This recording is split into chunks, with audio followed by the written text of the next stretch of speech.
Today, we'll explore 50 powerful verses from Genesis 18:22 to 20:13. A gripping passage filled with intercession, divine justice, mercy, and human fear. This is where we witness Abraham boldly speaking to God, the judgment on Sodom drawing near, and the challenges that come from fear-based decisions.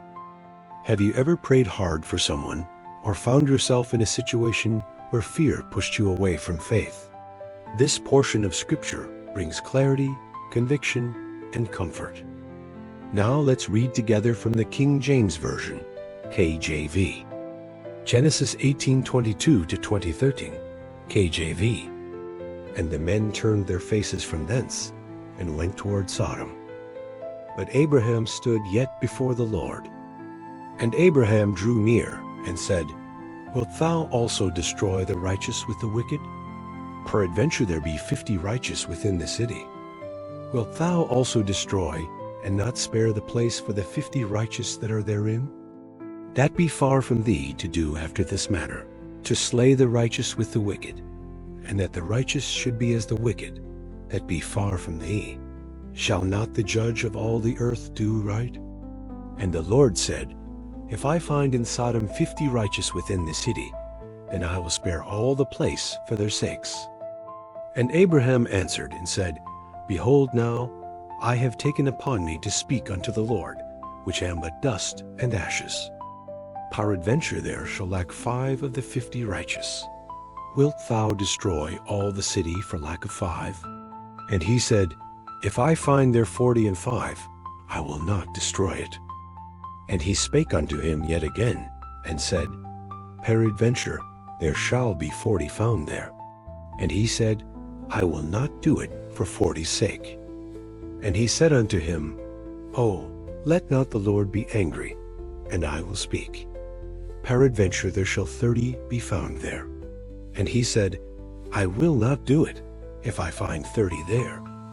And he said, Behold now, I have taken upon me to speak unto the Lord. Peradventure there shall be 20 found there. And he said, I will not destroy it for 20's sake. And he said, Oh, let not the Lord be angry, and I will speak yet. But this once, peradventure 10 shall be found there. And he said, I will not destroy it for 10's sake. And the Lord went his way, as soon as he had left communing with Abraham. And Abraham returned unto his place. And there came 2 angels to Sodom at even. And Lot sat in the gate of Sodom. And Lot seeing them rose up to meet them. And he bowed himself with his face toward the ground. And he said, Behold now, my lords, turn in, I pray you, into your servant's house, and tarry all night, and wash your feet, and ye shall rise up early, and go. And they said, Nay, but we will abide in the street all night. And he pressed upon them greatly. And they turned in unto him, and entered into his house. And he made them a feast, and did bake unleavened bread, and they did eat. But before they lay down, the men of the city, even the men of Sodom, compassed the house round, both old and young, all the people from every quarter. And they called unto Lot, and said unto him, Where are the men which came in to thee this night? Bring them out unto us, that we may know them. And Lot went out at the door unto them, and shut the door after him, and said, I pray you, brethren, do not so wickedly. Behold now, I have 2 daughters which have not known man. Let me, I pray you, bring them out unto you, and do to them as is good in your eyes. Only unto these men do nothing. For therefore came they under the shadow, and they said, Stand back. And they said again, This one fellow came into sojourn, and he will needs be a judge. Now will we deal worse with thee than with them. And they pressed sore upon the man, even Lot, and came near to break the door. But the men put forth their hand, and pulled Lot into the house to them, and shut the door. And they smote the men that were at the door of the house with blindness, both small and great, so that they wearied themselves to find the door. And the men said unto Lot, Hast thou here any besides? son-in-law, and thy sons, and thy daughters, and whatsoever thou hast in the city, bring them out of this place. For we will destroy this place, because the cry of them is waxen great before the face of the Lord, and the Lord hath sent us to destroy it. And Lot went out, and spake unto his sons-in-law, which married his daughters, and said, Up, get you out of this place, for the Lord will destroy this city. But he seemed as one that mocked unto his sons-in-law. And when the morning arose, then the angels hastened Lot, saying, Arise, take thy wife, and thy 2 daughters, which are here, lest thou be consumed in the iniquity of the city. And while he lingered, the men laid hold upon his hand, and upon the hand of his wife, and upon the hand of his 2 daughters, the Lord being merciful unto him. And they brought him forth, and set him without the city. And it came to pass, when they had brought them forth abroad, that he said, Escape for thy life. Look not behind thee, neither stay thou in all the plain. Escape to the mountain, lest thou. And Lot said unto them, Oh, not so, my lord. Behold now, thy servant hath found grace in thy sight, and thou hast magnified thy mercy, which thou hast showed unto me in saving my life. And I cannot escape to the mountain, lest some evil take me, and I die. Behold now, this city is near to flee unto, and it is a little one. Oh, let me escape thither. Is it not a little one? And my soul shall live. And he said unto him, See, I have accepted thee concerning this thing also, that I will not overthrow this city for the which thou hast spoken. Haste thee, escape thither, for I cannot do anything till thou be come thither. Therefore the name of the city was called Zoar. The sun was risen upon the earth when Lot entered into Zoar. Then the Lord rained upon Sodom and upon Gomorrah brimstone and fire from the Lord out of heaven. And he overthrew those cities, and all the plain, and all the inhabitants of the cities, and that which grew upon the ground. But his wife looked back from behind him, and she became a pillar of salt. And Abraham got up early in the morning to the place where he stood before the Lord. And he looked toward Sodom and Gomorrah, and toward all the land of the plain, and beheld, and lo, the smoke of the country went up as the smoke of a furnace. And it came to pass, when God destroyed the cities of the plain, that God remembered Abraham, and sent Lot out of the midst of the overthrow, when he overthrew the cities in the which Lot dwelt. And Lot went up out of Zoar, and dwelt in the mountain, and his 2 daughters with him. For he feared to dwell in Zoar, and he dwelt in a cave, he and his 2 daughters. And the firstborn said unto the younger, Our father is old, and there is not a man in the earth to come in unto us after the manner of all the earth. Come, let us make our father drink wine, and we will lie with him, that we may preserve seed of our father. And they made their father drink wine that night.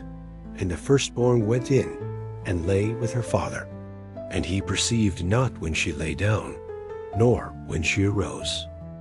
And it came to pass on the morrow, that the firstborn said unto the younger, Behold, I lay yesternight with my father. Let us make him drink wine this night also. And go thou in, and lie with him, that we may preserve seed of our father. And they made their father drink wine that night also. And the younger arose, and lay with him. And he perceived not when she lay down, nor when she arose. Thus were both the daughters of Lot with child by their father. And the firstborn bare a son, and called his name Moab. The same is the father of the Moabites unto this day. And the younger, she also bare a son, and called his name Benami. The same is the father of the children of Ammon unto this day. And Abraham journeyed from thence toward the south country, and dwelled between Kadesh and Shur, and sojourned in Gerar. And Abraham said of Sarah his wife, She is my sister. And Abimelech king of Gerar sent, and took Sarah. But God came to Abimelech in a dream by night, and said to him, Behold, thou art but a dead man, for the woman which thou hast taken, for she is a man's wife. But Abimelech had not come near her. And he said, Lord, wilt thou slay also a righteous nation? Said he not unto me, She is my sister? And she, even she herself, said, He is my brother. In the integrity of my heart and innocency of my hands have I done this. This section of Scripture is packed with powerful moments of intercession, judgment, mercy, human failure, and divine protection. Let's walk through the key spiritual insights from these verses. 1. Abraham intercedes for Sodom. Genesis 18:22-33. Abraham stands before the Lord and pleads for the righteous in Sodom, asking God to spare the city even if only 10 righteous people are found. The boldness of intercession.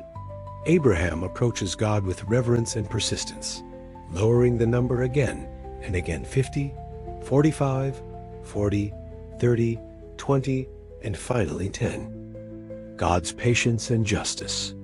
God listens every time. He doesn't rebuke Abraham, but responds with mercy, showing us that intercession matters. Abraham's concern for others mirrors the heart of God. Life application. Like Abraham, we are called to stand in the gap for others, our families, our communities, even our nations. Prayer has the power to hold back judgment and release mercy. 2. The sin of Sodom and God's judgment. Genesis 19:129. 2 angels arrive in Sodom. Lot welcomes them, but the city's wickedness is immediately exposed.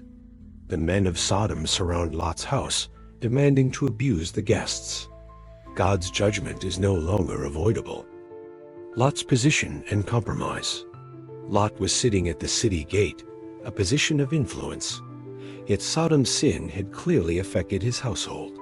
He even offered his daughters in an attempt to protect his guests. God's mercy in chaos.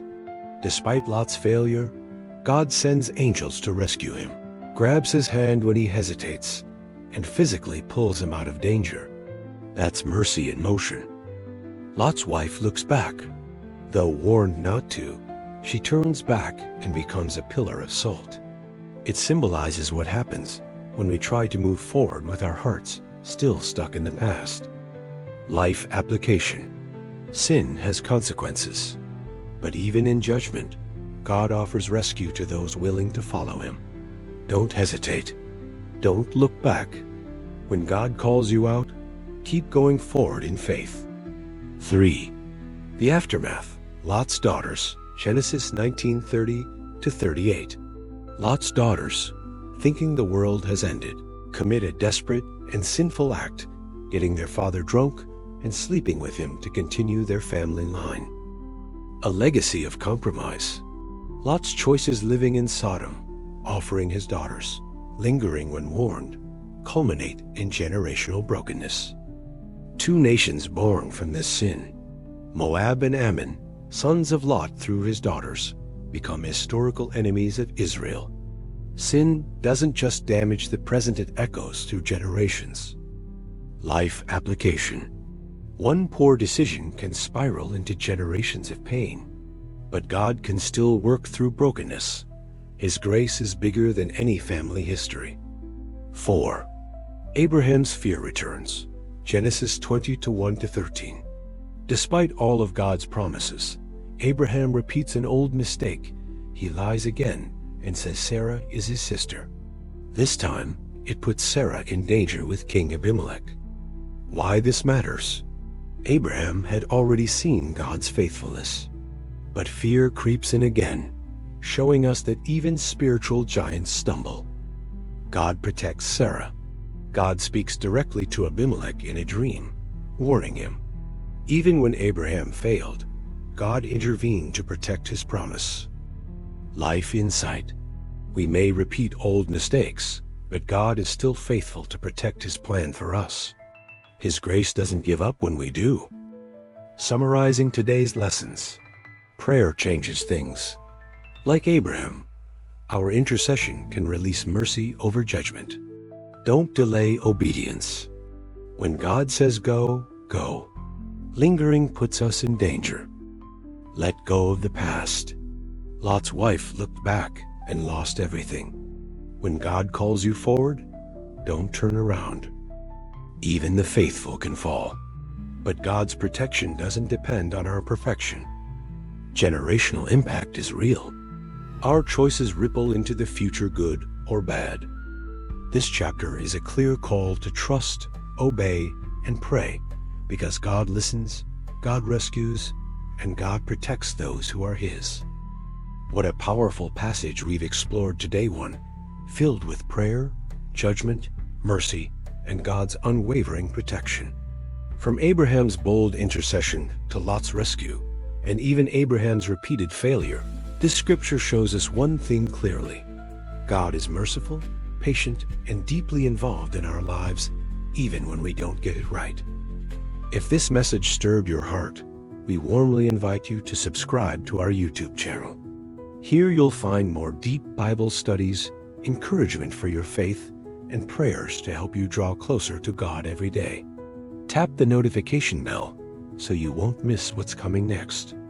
If you have a special prayer request, we'd be honored to pray for you. Leave a comment or send us a message, because you matter to God and to us.